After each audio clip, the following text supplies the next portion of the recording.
हम सिर्फ ये पूछ रहे हैं, आपको क्या लग रहा है आरजू जी, क्या मीटिंग होते दिख रही है आपको?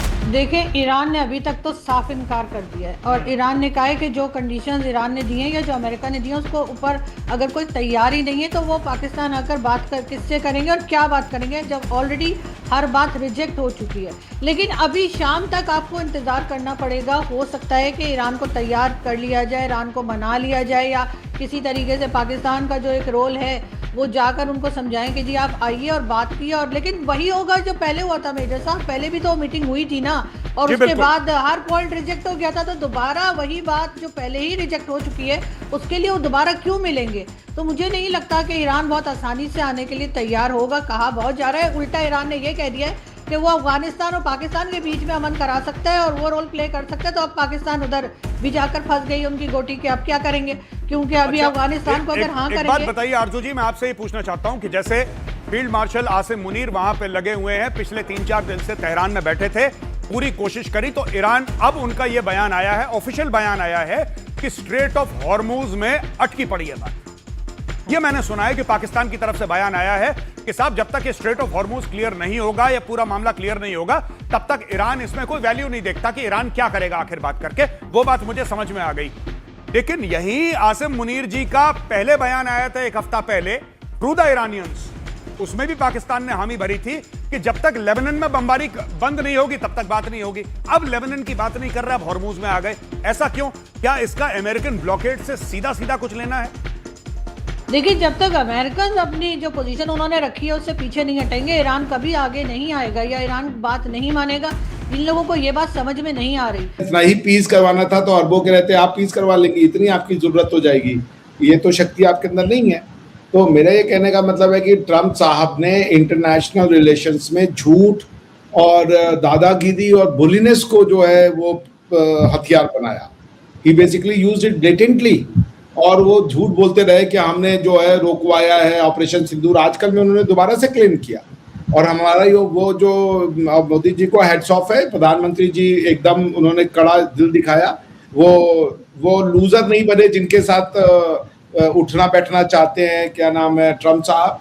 वो तो अच्छे और सक्सेसफुल लोगों के बीच में नहीं बनते। और मेरे हिसाब से मैंने पीएचडी की है, मैं भी एक बहुत सामान्य घर से उठ करके यहाँ तक आया हूँ, मतलब मेरी तो खैर कोई पहचान ही नहीं है, मैं तो बहुत इनसिग्निफिकेंट सा हूँ। प्रधानमंत्री मोदी तो मतलब सूरज को दिया दिखाने वाली बात हो गई। तो प्रधानमंत्री मोदी जी ने जो भी अचीव किया वो अपने दम पे किया है। He is one of the I mean जिसे कह दीजिए telling tales of the international role model.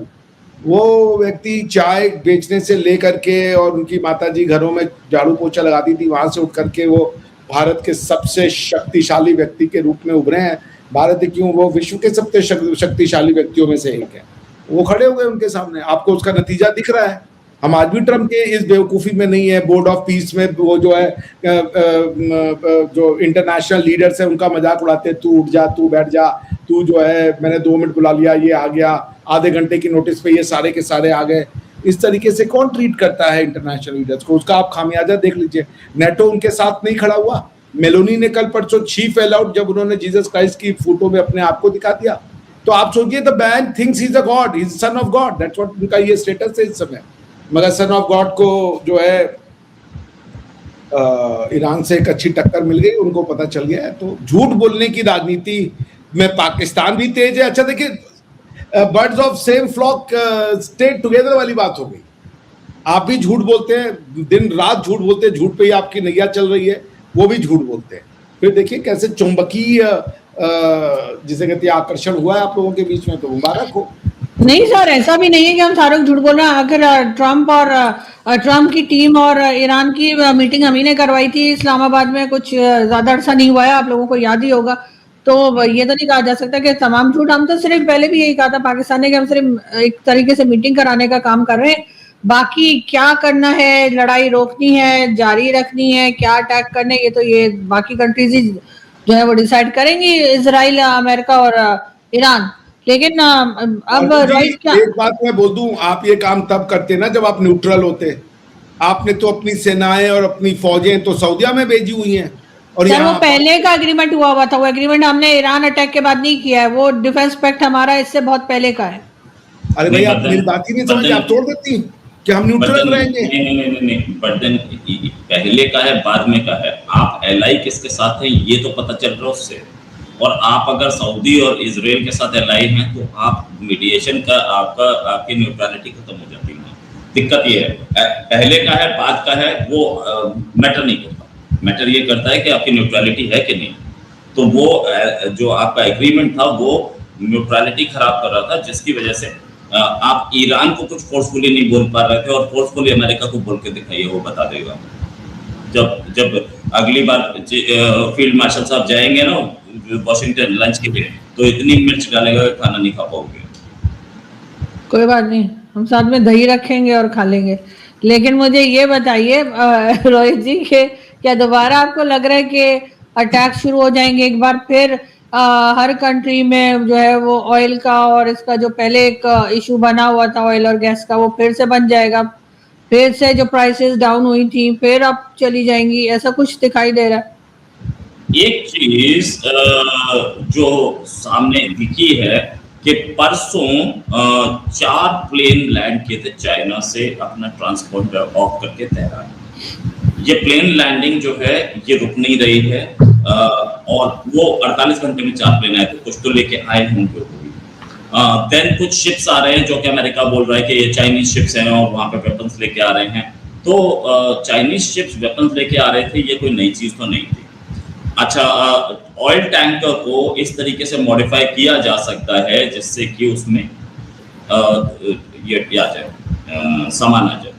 तो सामान या बोलते हैं कि मिसाइल्स आ जाए, तो वहां से सामान तो जा ही रहा था। हाइपरसोनिक मिसाइल अगर किसी कंट्री ने दूसरे पर पहली बार मारी है तो वो है ईरान। बाकी सबके पास हाइपरसोनिक मिसाइल है लेकिन वो मारी किसी ने नहीं। Iran is the first country to use the hypersonic missile against its enemy.